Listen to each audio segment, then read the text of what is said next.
சுடாட்டும்.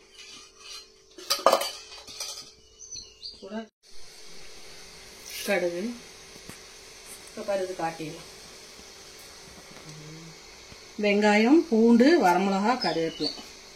அதில் வந்து 1 ஸ்பூன் ஜீரகம், 1 ஸ்பூன் மல்லி. நிப்பாட்டு. 1 நிமிஷம் வெடிச்சாச்சு. தெரியுதுங்களா? கடுகு வெடிச்சிச்சு. இந்த டைமில் வந்து இந்த இதெல்லாம் நம்ம போட்டுக்கலாம்.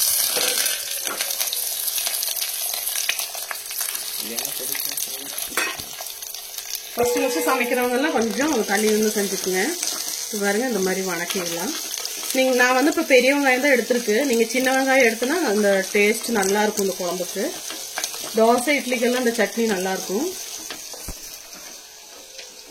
கத்திரிக்காய், தக்காளி வந்து கடைசியில் தான் நான் செய்யறேங்க. இயற்கையான முறையில் நம்ம மண்சட்டியிலலாம் செஞ்சோன்னா செமையா இருக்கும் டேஸ்ட். பாருங்க, நல்லா கலர் சேஞ்ச் ஆகட்டும். வெயிட் பண்ணிக்கலாம். நல்லா இருக்கும். பாருங்க, நல்லா வணங்கியாச்சு. கத்திரிக்காய் வந்து நான் வந்து தண்ணிக்குள்ள கட் பண்ணி போட்டிருக்கு. நீங்க தண்ணிக்குள்ள போடலைன்னா கத்திரிக்காய் கலர் சேஞ்ச் ஆயிடும். இது ஒரு 200 கிராம் கத்திரிக்காய் இருக்குது. இப்ப பாருங்க, கத்திரிக்காய் வந்து நம்ம இதுக்குள்ள போட்டுக்கலாம்.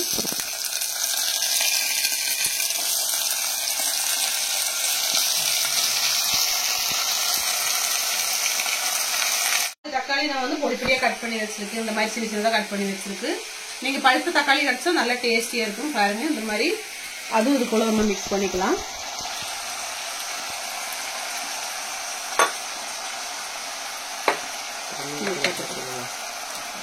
இதை வந்து நம்ம நல்லா வணக்கி விட்டுக்கணும். அப்பதான் வந்து நல்லா இருக்கும். பொறுமையா வணக்கிடுங்க. மஞ்சட்டியில நீங்க எந்த குழம்பு செஞ்சாலும் செம்ம டேஸ்டா இருக்கும். ட்ரை பண்ணி பார்த்துட்டு கமெண்ட் பண்ணுங்க. மண்சட்டியில் செய்யறது உங்களுக்கு பிடிக்குமா பிடிக்காதான்னு கீழே கமெண்ட் பண்ணுங்க.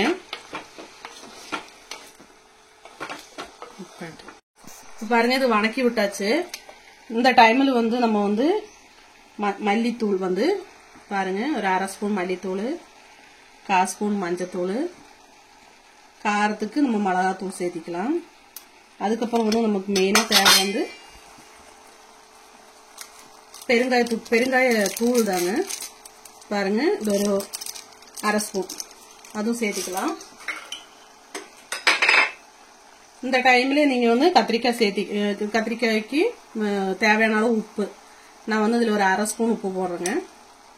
1/2 ஸ்பூன் உப்பு போட்டோம்னா கரெக்டா இருக்கும். இப்போ இது வந்து நல்லா நம்ம வணக்கி விட்டுடலாம் ஒரு 2 நிமிஷம். இப்ப பாருங்க, நல்லா கத்திரிக்காயும் தக்காளி எல்லாம் நல்லா வணங்கிடுச்சு. இந்த மாதிரி நீங்க நல்லா வணக்கிடணும். பாருங்க, கலர்லாம் நல்ல மிளகாத்தூள், அதோட பச்சை ஸ்மெல் எல்லாம் போகும் நம்ம இந்த மாதிரி வணக்கிடுச்சுன்னா. அதுக்காக தான் நல்லா வணக்கி விடுங்க அப்படின்னு சொல்றது. இந்த டைம்ல வந்து நம்ம வந்து தேவையான அளவுக்கு தண்ணி ஊத்திக்கலாம். உங்களுக்கு எந்த அளவுக்கு சட்னி வேணுமோ அதுக்கு தகுந்த மாதிரி தண்ணி ஊத்திக்கிங்க. நான் ஒரு சின்ன செம்புல ஒரு செம்பு தண்ணி ஊத்திருக்கு. இந்த கத்திரிக்காய் வெந்து வரும்போது இந்த தண்ணி வந்து வத்தி கரெக்டா இருக்கும். இது நம்ம வந்து இனி வந்து கேஸ் சிம்மில் வச்சுட்டு க்ளோஸ் பண்ணி வச்சிடலாம். 10 நிமிஷத்துக்குள்ள நமக்கு இந்த குழம்பு ரெடி ஆயிடும். இந்த கத்திரிக்காய் கடைசியில் வந்து தோசை, இட்லி நல்ல ஒரு காம்பினேஷனா இருக்கும். நீங்க செஞ்சு பாருங்க. 10 நிமிஷம் வெயிட் பண்ணிக்கலாம்.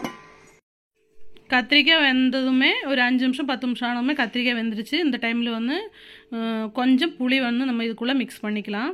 நீங்கள் புளி போடுறதுக்கு விருப்பம் இல்லைன்னா புளி தண்ணி கொஞ்சமாக எடுத்து இதில் மிக்ஸ் பண்ணால் கூட போதும். இப்போ ஒரு 2 நிமிஷம் வெயிட் பண்ணிக்கலாம் ஃப்ரெண்ட்ஸ். புளிப்புத்தன்மை நல்லாயிருக்கும். தண்ணி கொஞ்சம் பண்ணிக்கலாம்.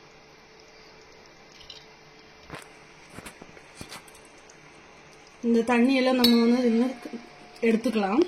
அதுக்கப்புறம் தான் நம்ம மத்து வச்சு கடைஞ்சோம்னா நமக்கு ஈஸியாக கடையிறக்கு, கத்திரிக்காய் தக்காளி கடையிறக்கு ஈஸியாக இருக்கும். அதுக்காக தான் இந்த தண்ணி வந்து நம்ம எடுக்கிறோங்க.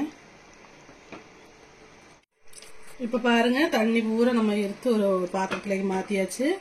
இனி வந்து இதை கடைஞ்சி எடுத்துடலாம். இந்த மண்சட்டி வந்து ஃபஸ்ட்டு ஒரு நல்ல துணி வச்சு கீழே எதுவும் இறக்கி வச்சுருங்க. இனி கடையலாம். இந்த மாதிரி மற்ற தான் நம்ம கடையிறக்கு கரெக்டாக இருக்கும். இந்த மாதிரி தான் கடையணும். அந்த காலத்துலேருந்து தமிழ்நாட்டில் பாரம்பரியமாக தோசை, இட்லிக்கெல்லாம் இந்த மாதிரி தான் சட்னி செய்வாங்க.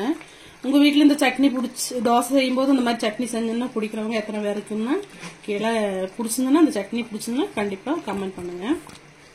கத்திரிக்காய் சட்னி பிடிக்கும்னா கண்டிப்பா வீடியோ கீழே கமெண்ட் பண்ணுங்க.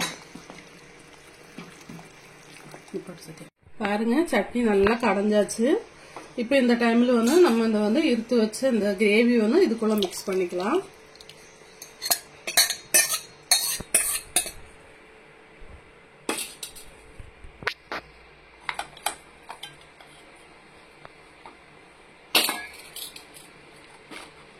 இந்த மாதிரி ஒரு சட்னி இருந்ததுன்னா நீங்க எத்தனை தோசை வேணா சாப்பிட்டுக்கலாம்.